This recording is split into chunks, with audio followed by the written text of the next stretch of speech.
Hello mga ka-DIY, welcome back dito sa aking DIY station. At ako'y nagbabalik muli para sa panibagong episode ng aking hybrid solar setup.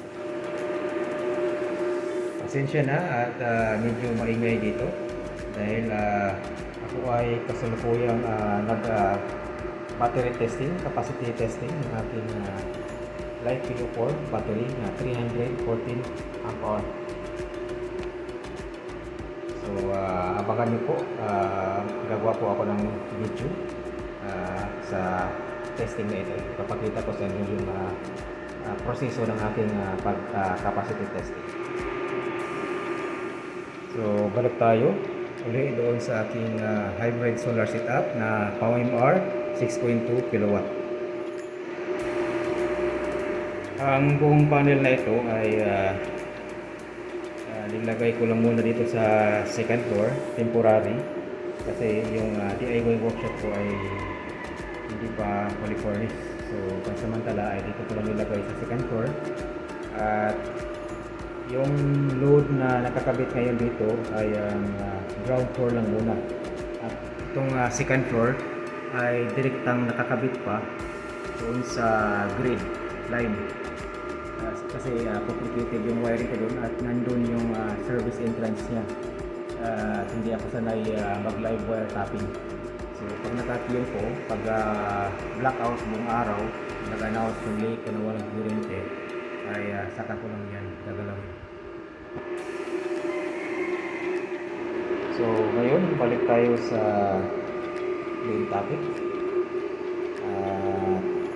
After 2 months na operation ng hybrid setup ko na ito, ito yung mga observation ko na nakita sa PowerMR.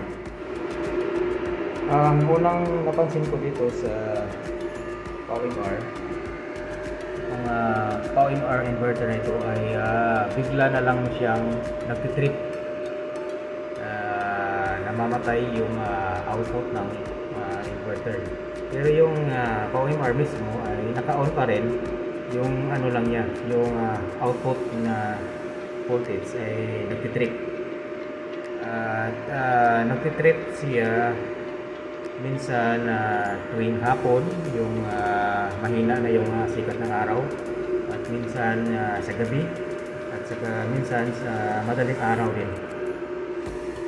At ang pinagtataka ko ay nagtitrip yung inverter na wala man lang kahit anong alarm dito sa monitor. So palaisipan sa akin ano yung cause ng tripping niya. So ang iniisip ko, dahil yung inverter nagtitripping siya during yung mahina na yung solar. So baka yung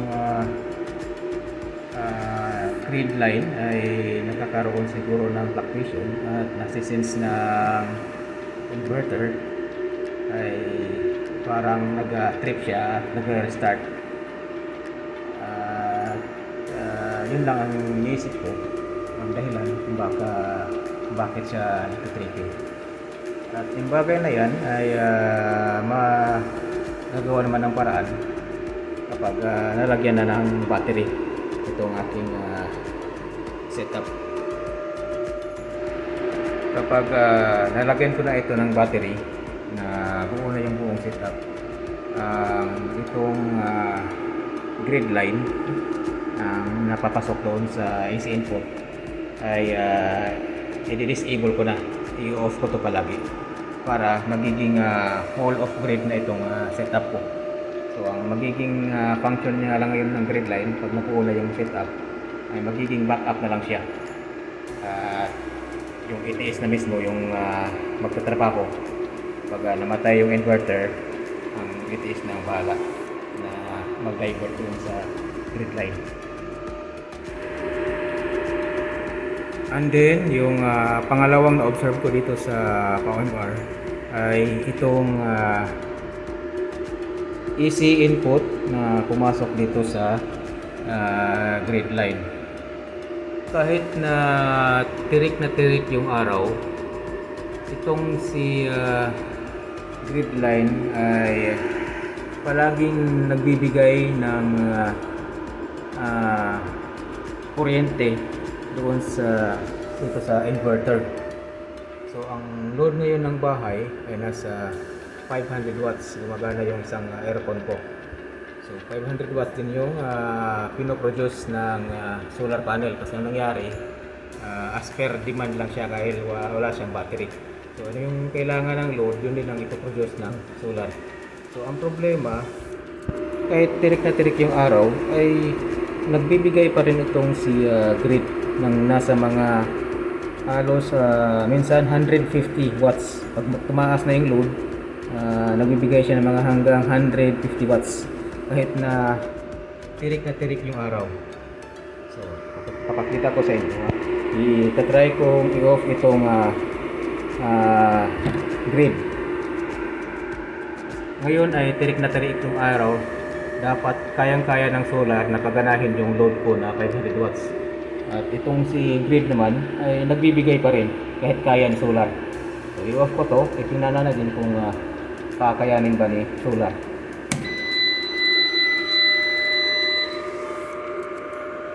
Ayun. So yun. So ang demand ngayon ng inverter doon sa solar panel ay umabot na ng 600 watts. So ang load ay nasa 500 watts pa rin. So yung 100 watts ay dito niya binibigay sa konsumo ng inverter. So malamang yung binibigay na 100 watts ni grid, ay malamang binibigay niya lang dito sa konsumo ni inverter. So yun ang hindi ko nagustuhan pag nakakabit itong AC input. So hindi talaga mawala-wala yung 100 watts plus na binibigay na AC grid, kahit kaya naman sana na ibigay ni solar panel. So, yun ang isa sa mga disadvantage niya. So palaging humahatak siya ng kuryente mula sa grid kahit kayang-kaya naman ni solar panel na paganahin yung load mag-isa. Yun nga, pag nalagyan ko na ng battery, yun ang isa sa mga dahilan ko para mawala yung palaging konsumo sa grid line. Ay off ko yung AC input kapag may battery na. So yun ang pang-resolve ko sa issue na yun. And finally, last observation ko dito sa aking PowerMR hybrid solar setup na walang battery ay tungkol sa power consumption na naisisave ng ganitong inverter, itong PowerMR inverter. Practically ay maliit lang naisave ng ganitong inverter na PowerMR. Iwan ko lang sa ibang hybrid inverter gaya ng Soles at saka King ay hindi ko pa masasabi kung kaparehas pa sila ng setup. So sa ngayon, itong PowerMR, pag wala siyang battery ay maliit lang talaga ang maisisave niya na power consumption. Kahit gano'n pa kalakas yung solar panel mo, gawa ng ang mangyayari kasi ay on demand lang yung power consumption niya. So kung maliit lang yung load, maliit lang yung kukunin ng solar panel. So hindi niya ma-maximize yung capacity ng solar panel kapag walang battery. Isa ding dahilan kung bakit maliit lang ang i-save ng ganitong setup ng PowerMR ay gawa ng itong si PowerMR ay laging may consumption mula sa grid kahit na gano'n pa kalakas yung sikat ng araw. Dahil itong si AC input ay laging nagbibigay ng 150 watts kahit kaya pa yan ni PowerMR na supplyan ng load. So parang yung AC input ay sinusuplayan niya yung inverter. At yung sa solar ay doon direkta sa load. Parang ganun yung nangyayari. Hindi talaga nawawala yung AC input. So isa yun sa mga bagay na hindi makaka-save ng malaki.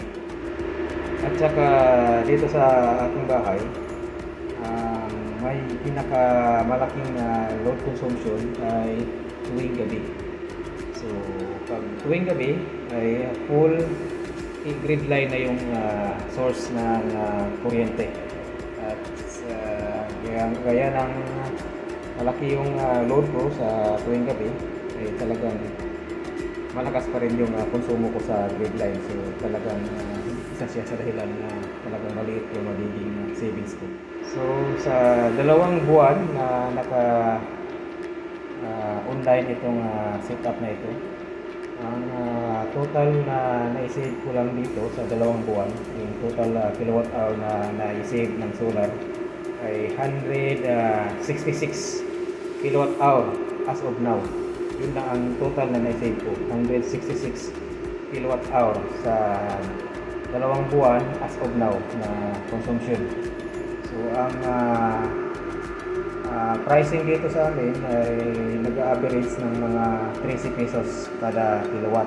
So yung 166 times 13 ay nasa mga 2,000 higit. So yung na-save ko lang ay kada buwan ay nasa 1,000. Ayos na rin, sulit na rin. Saan ka makakahanap ng 1,000? Pira na yun. So na-compute ko yun dito sa aking meter. So itong meter ko ay load consumption. Ito yung as of now 644 yung total load consumption niya sa hanggang ngayong oras.